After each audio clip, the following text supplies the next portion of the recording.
Hey gearheads, and welcome to Garage Talk. I'm Corey, and that is Ford's answer to the Ram TRX. That is the Raptor R with a V8 under the hood. Thank you, finally back to 8 cylinders.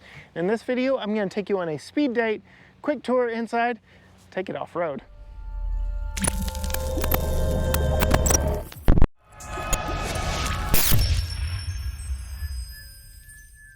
All right, gearheads, I am in Wisconsin for the Midwest Automotive Media Association, or MAMA's Spring Rally, where Ford has brought this, and I get to drive it and test it off-road, see what this thing is capable of.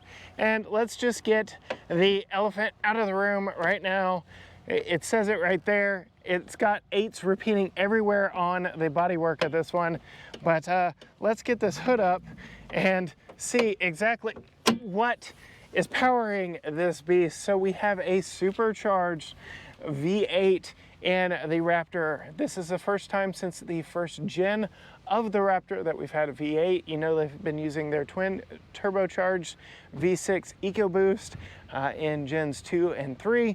So now we get the proper power now that we get 8 cylinders, we get a supercharger in this, and yes, this is 100% in retaliation to TRX coming in with their Hellcat powered TRX. But look at this thing. I think the looks of the Raptor R are the best of the Raptor line.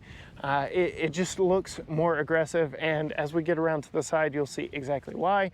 But because of the increased width of the Raptor over the standard F-150, you get those amber marker lights across the middle on the fenders, and one of the themes that will be repeated throughout are all the red R's on this one. Yes, we get red tow hooks because off-road we get these rigid fog lights up front, LED lights up all the way around on this one.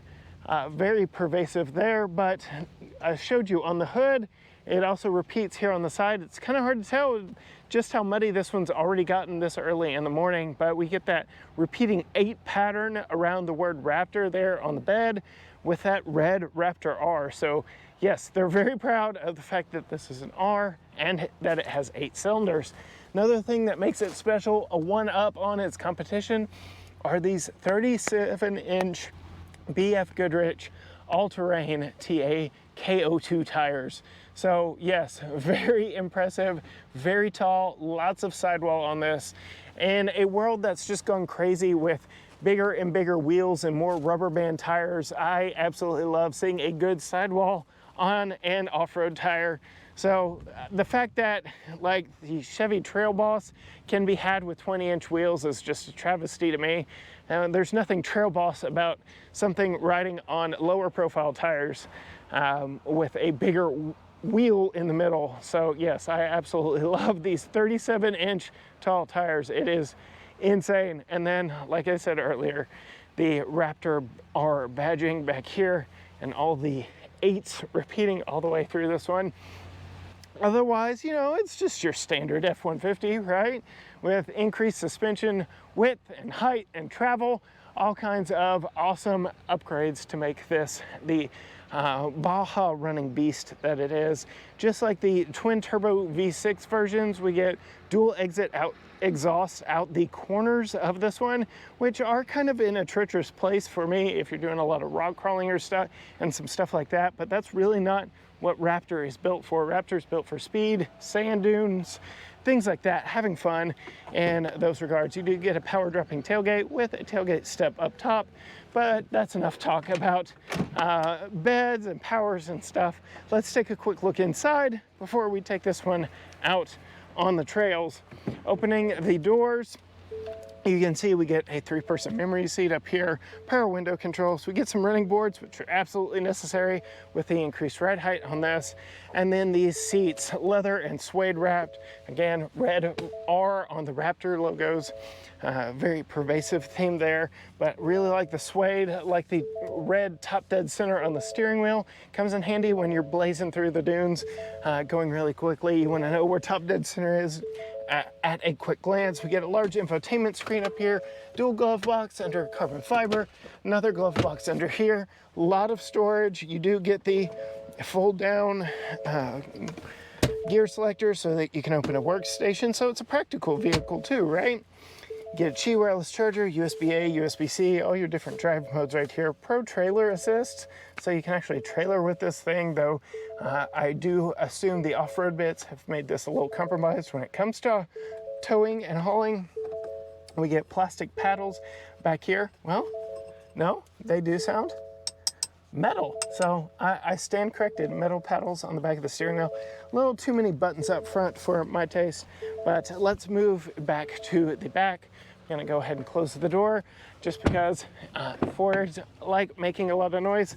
Really like the kind of denim-like material on all the doors here. It's more carbon fiber. The door handle, like all F-150s, hidden there, very nice touch. More suede, more black leather back here, center armrest, all that good stuff. Tons of legroom back here.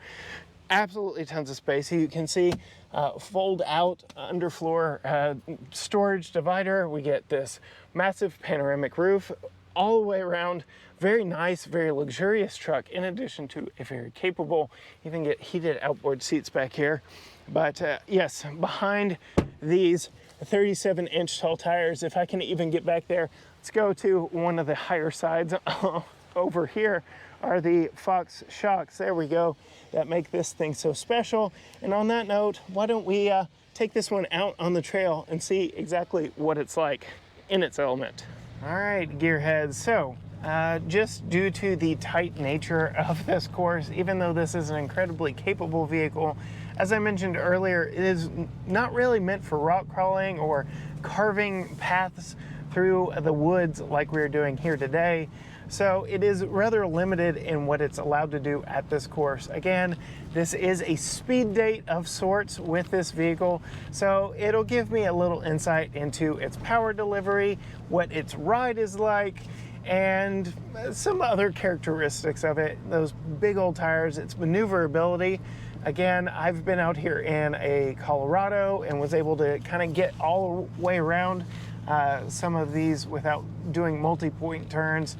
This thing is much larger, and with that wider stance and longer wheelbase, this is a big beast. But we'll have just a little bit of fun. I'm gonna go ahead and roll my window up because I do know coming up here we've got a water fording splashdown over to the top of the hill, which brings me to a dedicated camera button. I absolutely love that we have a dedicated camera button that quickly takes us to our 360 cameras and our forward-facing cameras, which help you when you come and splash down just like that. And our forward-facing cameras, which help you when you come and splash down just like that. So, oh my goodness, so much fun. I wish I could do more of the other obstacles in this vehicle.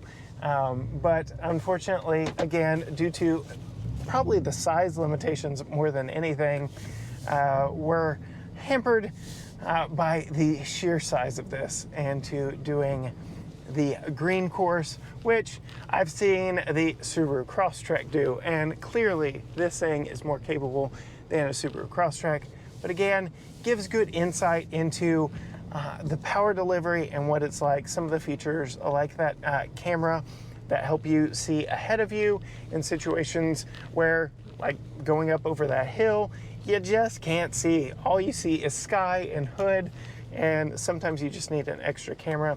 So when you do push that, you can actually select from multiple different camera angles. I like that a whole lot.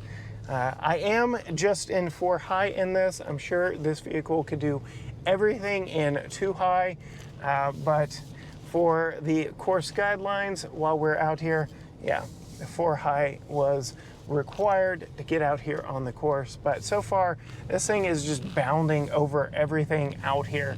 It is a fun vehicle for sure, and definitely lets you know that it could do more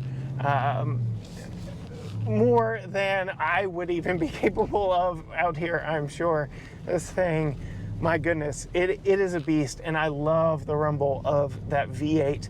Granted, I have not had much opportunity to really get on the throttle out here on this course, but you don't hear the supercharger whine quite as much as you do in the TRX, where I call that thing the screaming banshee. This thing really is more about that V8 rumble, and I very much appreciate the sound of a good V8. It's been sad to me that we've ditched the V8 for the Raptor after Gen 1. I know fuel economy, power delivery, all that stuff is equally as good in that EcoBoost, but there's no replacement for displacement, and this thing, yeah, it's a blast. The V8 definitely makes it a whole lot of fun. I'm on my rear camera here, but I want to see my front camera, so there we go.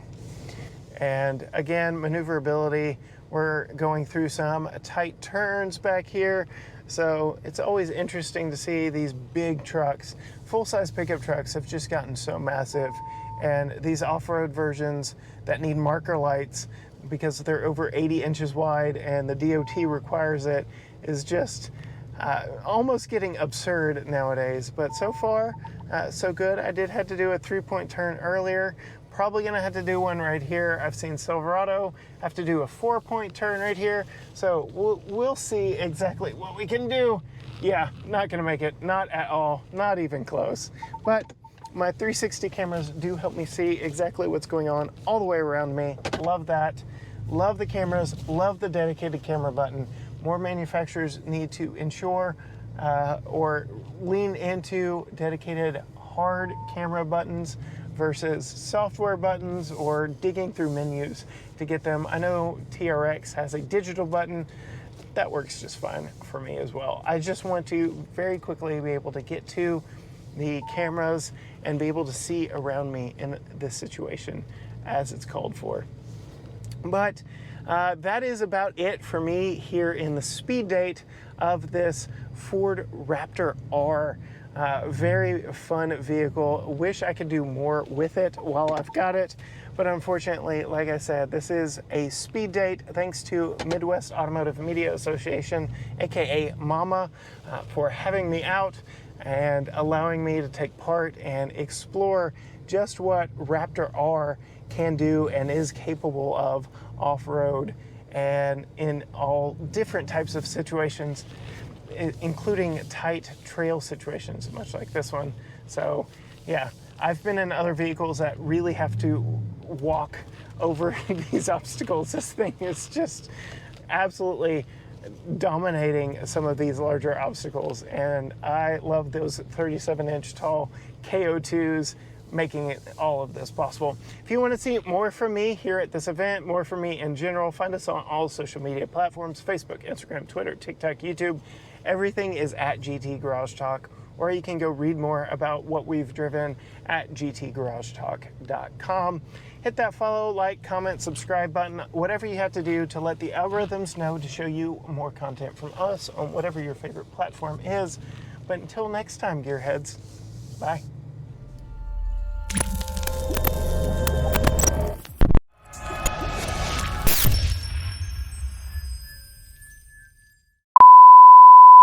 Big truck. Big truck go vroom. That is definitely the persona of this vehicle. Yes, yes, yes. Yes, unfortunately, no high-speed stuff in the Raptor R this time. Maybe next time I get a hold of one. There we go. Here's a little bit of speed. Let's see what this thing is like. There are some whoops back here.